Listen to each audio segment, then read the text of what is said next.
저번에 알랭드 보통의 불안이란 책, 불안의 원인 5가지에서 말씀드렸습니다. 이번부터는 그 책의 불안의 원인에 대처하는 5가지 해법에 대해서 말씀드리고자 합니다. 일단 이 해법을 읽기 전에 읽어본 사람이나 아시겠지만 약간 당혹스러울 수 있습니다. 5가지 방법이라고 제시했지만 그 안에 들어가면 직설적으로 직접적으로 있던 어떤 불안에 대해서 매칭되는 어떤 불안을 해소하는 해법을 제안하지 않습니다. 여러 가지 역사나 사건이나 철학자나 어떤 그런 배경들을 쭉 얘기하면서 읽는 사람이 그 해법을 찾아가야 되고 그 설사 그 찾는 과정이 굉장히 어렵습니다. 또한 그 어렵게 찾아낸 것이 과연 내가 이 얘기하는 지위에 대한 불안에서 갖고 있는 해법인지 아닌지 또한 알 수가 없습니다. 또한 그걸 가지고 자기 마음속에 두고 몇 번의 사유를 거쳐야만이 이것이 나의 지위를 불안하게 하는 해소하는 해법이 된다라는 것이 약간 있기 때문에 덤성 그냥 해법이니까 무슨 대단한 것이 있을 거라고 들어갔지만 막상 들어가면 굉장히 어렵고 더 머리가 아프게 만드는 것을 저는 느꼈습니다. 일단 이 해법을 들어가기 전에 우리가 다시 한번 생각해 봐야 될 사항이 지위라는 어떤 정의, 알랭드 보통이 내렸던 지위를 다시 한번 복귀해야 될 필요가 있을 것 같습니다. 이 지위라는 것은 단순하게 법적, 사회적, 뭐 사장님, 회장님, 남자, 여자 이런 지위가 아니고 여기서 얘기하는 폭넓은 의미, 세상의 눈이 나를 보는 가치와 나의 중요성. 쉽게 말해서 제가 의혹을 하면 세상의 눈이라는 것은 사회의 눈, 세상 사람들의 의견, 세상 사람들이 나를 바라보는 의견, 그것이 나에게 어떻게 영향을 미치는지, 나이가 얼만큼 중요한 사람인지, 얼마나 가치 있는 사람인지 보는 것을 지위라고 했습니다. 이러면서 지위를 높은 지위와 낮은 지위 가진 사람의 특징을 얘기했습니다. 높은 지위를 가진 사람은 쉽게 말해서 사랑을 갖는다. 사랑이라는 것은 곧 남한테 받는, 다른 사람한테 나를 해줄 수 있는 존중이나 존경이나 다른 사람이 나한테 해주는 관심이나 따뜻한 우호적인 이런 좋은 어떤 긍정적이를 받을 수 있는 자격을 갖고 그런 조건을 가진 사람이 높은 지위입니다. 또한 낮은 지위에 있는 사람들은 그리고 지금 얘기했던 가장 좋아했던 존중, 존경, 관심, 우려, 알랑방구 기타 등등을 가질 수 없는, 그러면서 우리는 물질적인 어떤 풍요로움을 갖지 못하는 고통, 또한 어떤 고통이 있느냐, 낮은 지위에 있는 사람들은 아까 얘기했던 그 사회에서 받는 또는 어떤 능력주의 사회에서 능력주의들을 바라보는 어떤 우리가 우매하고 나태하고 나약하고 그러기 때문에 너네들이 낮은 위치에 있다는 어떤 수치감을 받을 수 있다 라고 하는 것입니다. 그래서 우리는 그런 걸 높은 지위 말고 낮은 지위에 우리가 머물러 있을 때 그런 환경에 그런 영향 그런 결과를 받기 때문에 우리는 늘 불안할 수밖에 없다 라고 하는 것이 알랭드 보통의 지금 나오는 그 불안의 이유입니다. 그러면 앞으로 지금 얘기해서 이 철학 또는 기독교 아니면 그 미술 예술들이 과연 우리의 현대인이 갖고 있는 불안을 해소할 수 있는지라고 우리를 한번 뒤다봐야 될 것 같습니다. 먼저 처음에 얘기가 나오는 것이 철학입니다. 철학을 얘기하면서 이 사람이 먼저 뜬금없이 명예에 대해서 나옵니다. 이 명예는 옛날 얘기하듯이 스페인이나 이런 데서 칼을 들고 막 싸우면서 결투를 하면서 죽었다. 그리고 많이 상처를 입고 그런 사람이 많았다. 그 예를 드는데 이 예를 든 이유는 명예라고 하는 것은 우리가 얘기하는 알고 있는 그런 어너러블과 같은 의미를 두지 않고 이 사람은 강아지, 고양이, 천박한 집에 살았다 이런 식으로의 사람들이 얘기하는 어떤 의견이나 비평을 감내하지 못한다는 거죠. 쉽게 말해서 이 사람들이 어떤 내가 부당한 어떤 사건이 있다든가 아니면 내가 초라한 집에 살고 있다. 이럴 때 사람들이 뒷담화로 꿍짝꿍짝 하는 얘기들. 저 사람은 왜 저런 걸 참냐. 참는다는 것은 나약한 거 아니냐. 참는 건 용감하지가 않다. 참는 것은 비겁자다. 아니 이런 식으로 모독을 하게 되는 거죠. 그러면 그 사람은 그 모독감을 견디지 못해서 그거를 그렇지 않다는 걸 증명하기 위해서 그 옛날에 칼을 들고 싸움할 수밖에 없는 어떤 이런 구조를 가졌다. 여기서 이 사람들은 결국은 뭐냐? 자기 자신의 독자적인 판단을 하지 않고 남이 수군도 그림에 남의 비난하는 남의 그런 태도에 대해서 자기가 움직일 수밖에 없는 그렇게 함으로써 결투하고 목숨을 잃을 수밖에 없는 그런 게 있다는 거죠. 그렇지만 우리 또한 그것을 어리석고 잘못된 행동이라고 얘기할 수 있느냐? 우리 또한 그런 사람이나 비슷한 위치에 있다. 왜? 우리는 남의 눈에 다른 사람이 얘기하는 경멸감이나 모멸감을 강건하게 견뎌낼 수 있는, 버텨낼 수 있는 그런 존재가 아니기 때문에 우리도 그런 행동을 충분히 할 수 있다. 이런 얘기를 먼저 합니다. 그러면 이 철학은 과연 어떻게 우리한테 해법을 주느냐? 여기서 첫 번째 나오는 얘기가 쇼펜하우어가 얘기했던 겁니다. 다른 사람 머리에 진정한 행복이 자리 잡기에는 너무 초라하다. 이런 얘기를 해둔 것입니다. 이게 지금 철학에 나오는 전반적인 얘기입니다. 쉽게 말해서 다른 사람의 머리라는 것은 다른 사람의 눈, 다른 사람의 판단, 다른 사람의 관심, 다른 사람이 얘기하는 비난, 칭찬 모든 것을 포함하는 그런 거에 남의들 생각에 의존해서 진정한 행복하기는 참 어렵다. 이런 얘기를 하는 겁니다. 이게 무슨 말인지 충분히 이해가 될 거라고 생각합니다. 지금 얘기했던 낮은 지위를 가짐으로써 우리가 갖고 있는 나쁜 영향력을 때문에 우리가 불안하다는 얘기를 하지 않습니까? 아니면 어느 정도 높은 지위에 있다가도 잘못하여 어리석게 잘못한 판단을 하여 낮은 지위에 떨어졌을 때 우리가 갖는 똑같은 비난과 수치와 물질적인 어떤 궁핍함을 포괄적으로 가질 수 있을 때 우리는 굉장히 불안감을 느낍니다.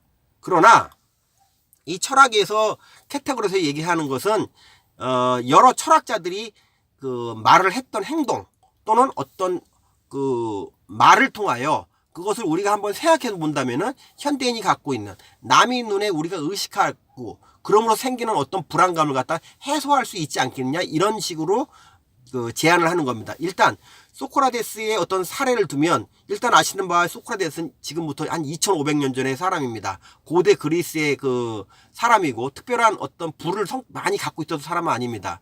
늘상 아테네 광장에 나와서 이거를 털었죠.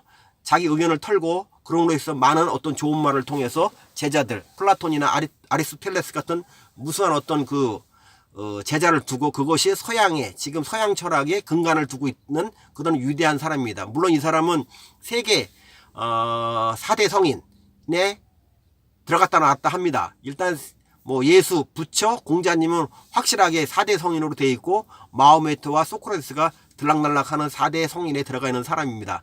어쨌든 이 사람은 그런 식으로 아테네 광장에서 많은 제자들과 얘기를 나누고 결국 그 당시에 젊은 청춘에게 선동하는 선동죄를 뒤집어 써서 결국은 독약을 먹고 불우하게 인생을 마감하는 어찌 보면 너는 4대 성인이 되겠냐 그러나 독약을 먹어야 된다고 하면 아마 누구도 그런 똑같은 어떤 전철을 밟지 않을 겁니다. 어쨌든 이 서양 철학의 근간이 되었던 소크라테스의 어떤 에피소드를 보면서 우리가 현대인이 갖고 있는 그 어떤 남의 눈에 어떤 방식으로 우리가 대응을 해야 될지를 한번 볼 수 있습니다. 시장을 지나갑니다. 소크라테스가. 근데 사람들이 지나가는 사람이 소크라테스 모욕을 주고 비판을 하고 비난을 합니다. 그때 사람들이 물어보죠. 너는 괜찮지 않느냐? 기분이 나쁘지 않느냐? 그렇지만 소크라테스는 내가 왜 그래야 되느냐? 지나가는 당나귀가 나를 궁뎅이를 친다고 해서 내가 그 당나귀를 어떻게 해야 될 것이냐? 이게 뭐냐면 다른 사람이 얘기하는 비난이나 모멸감은 이 사람은 당나귀로 비교해서 가치가 없다. 그 비난의 근거가 전혀 없다면 내가 그거에 대해서 내 마음을 쏠릴 이유가 전혀 없다. 이런 식으로 통한다고 보면은 우리가 현대인이 갖고 있는 남의 눈에 의식해서 불안해지는 요인을 우리가 한번 생각해 볼 수 있는 요점이 될 수 있겠습니다. 두 번째 에피소드는 그 당시 소크라테스보다 조금 더 늦게 태어난 디오게네스 철학자가 있습니다. 여기서 반드시 나와야 될 사람이 알렉산드로스는 지금으로 얘기하면 그리스 북부지방에 지금도 아마 있는 걸로 알고 있죠. 마케도니아라고. 그 당시에도 고대 그리스의 상부지방 북부지방의 마케도니아의 어떤 왕 아들로 태어나서 16세에 왕이 되고 33세에 죽는 그 16년 17년 동안 동방원정을 한 대단한 사람입니다. 일단 터키 쪽으로 해서 이스라엘을 통해서 이란 이라크를 먹고 저쪽 인도의 북부지방 코끼리가 싸우는 어떤 그 북부지방에서 정복을 하고 돌아온 어마어마한 그때 당시에는 절대 권력을 가진 사람이 알렉산더 대왕입니다. 그 알렉산더 대왕이 디오게네스를 찾아갑니다. 오라 해도 오지 않으니 직접 찾아갔습니다. 그러면서 디오게네스한테 얘기를 합니다. 나는 알렉산더인데 네가 필요한 거는 내가 모든 거 해주겠다 라고 했을 때 디오게네스는 즉각적인 반응을 하죠. 다른 거 필요 없다. 대신 잠깐만 자리를 비켜달라. 왜? 햇빛을 받아야 되는데 그 대왕 때문에 내가 햇빛을 못 본다.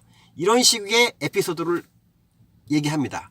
그럼 여기서 우리가 무슨 불안을 해소할 수 있는 철학적 근거를 찾을 수 있느냐? 저의 생각은 두 가지가 있습니다. 일단 디오게네스는 그 당시에 최고의 권력을 가진 알렉산더가 해준 말만 하면 다 해주겠다는 그런 환경에서 단호하게 거절합니다. 여기서 말하는 높은 지위, 뭐 나라를 뛰어달라든지 아니면 알렉산더의 선생이 되든지 아니면 정치적으로 사회적으로 영향력을 엄청나게 가질 수 있는 그 높은 지위를 가질 수 있음에도 이 디오게네스는 단호하게 그걸 거부하는 것이죠. 왜? 디오게네스는 그런 권력이라든가 높은 지위라든가 이런 것이 더덥고 부질없다는 것을 철학자의 의식으로 충분히 이해하였기 때문에 자기 본성대로 살아가겠다는 어떤 이런 자세를 보여주는 것 같았습니다.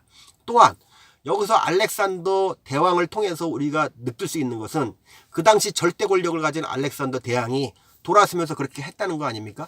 내가 알렉산더가 아니었으면 나는 디오게네스의 같은 철학자가 되었을 것이다 라고 했다는 대목이 저 사람이 철학자가 대단한 사람이라고 보는 것이 아니라 저는 이런 측면에서 절대 권력을 가진 가장 높은 그 수준의 지위를 갖고 있는 알렉산더 대왕도 행복하지 않았구나. 행복하였다면 자기가 왜 디오게네스가 되려고 노력했겠습니까? 다시 알렉산더가 되었겠죠.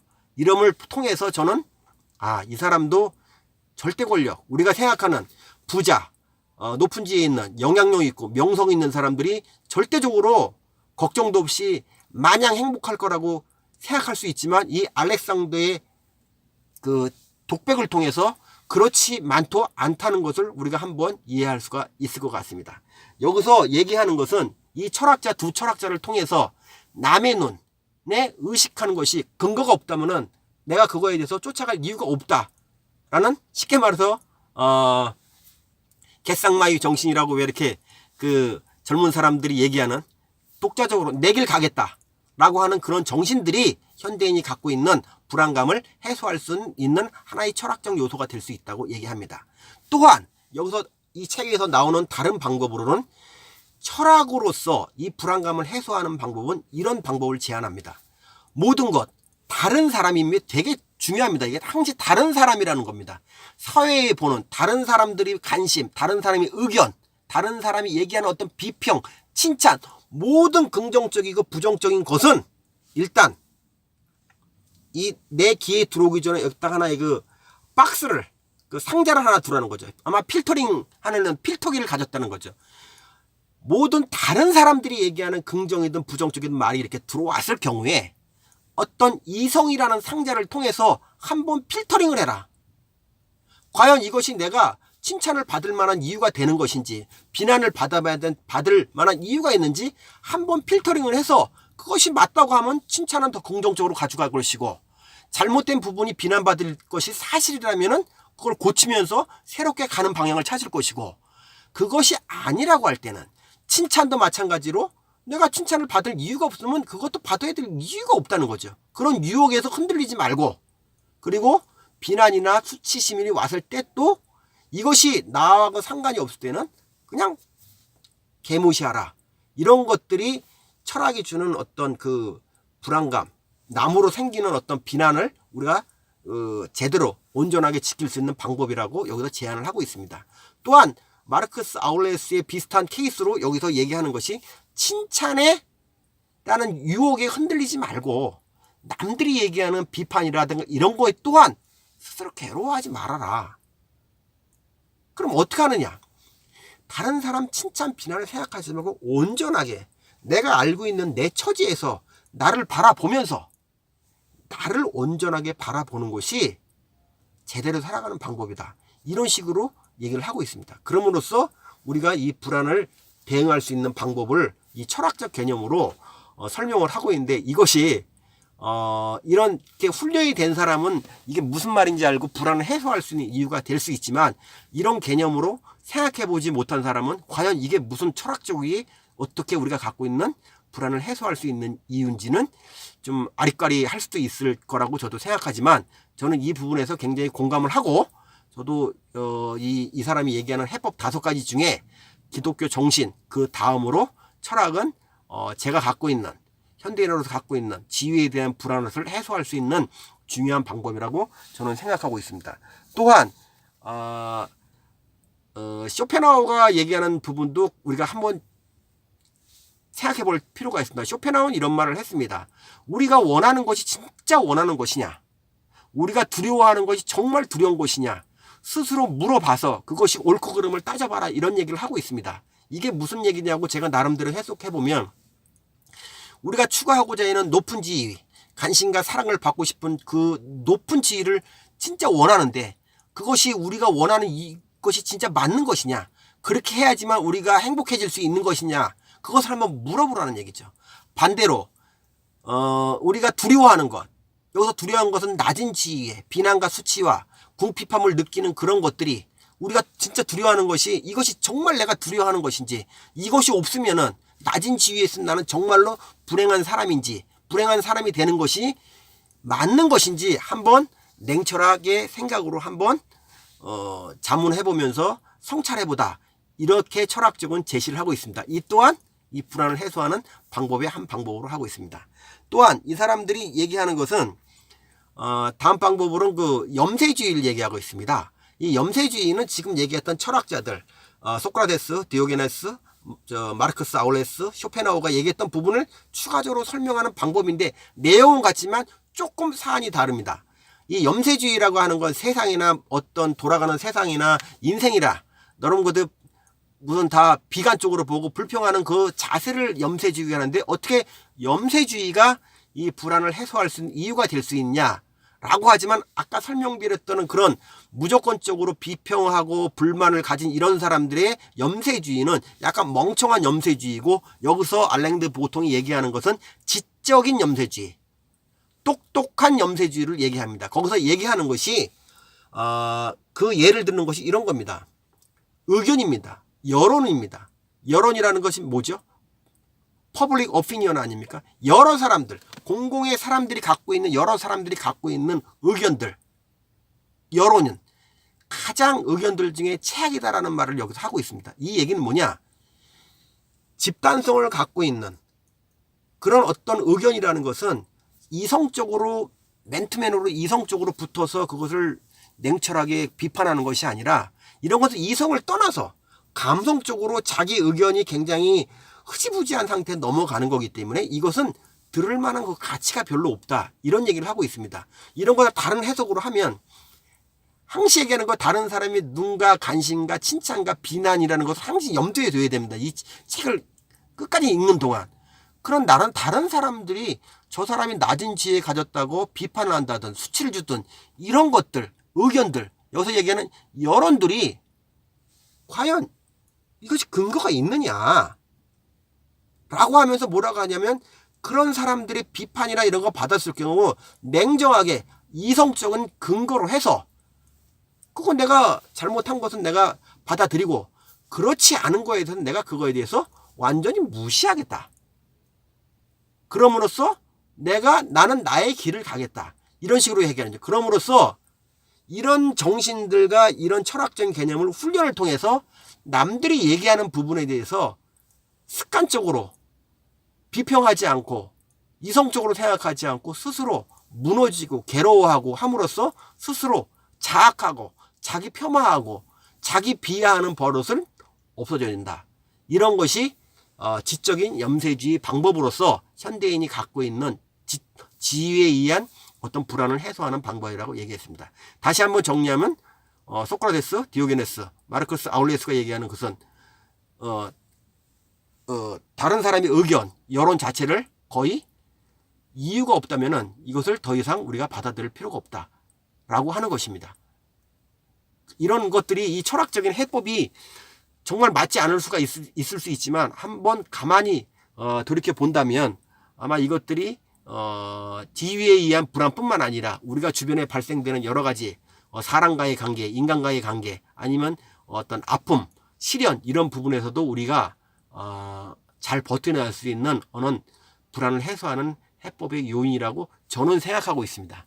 하여튼 뭐 해석에 따라서 여러분들이 해석하는 것이 달라질 수 있지만 저는 이렇게 해석을 하였고, 다음에는 예술이 과연 우리가 갖고 있는 불안을 해소할 수 있는 그 해법이 될 수 있는지에 대해서 녹화하도록 하겠습니다. 감사합니다.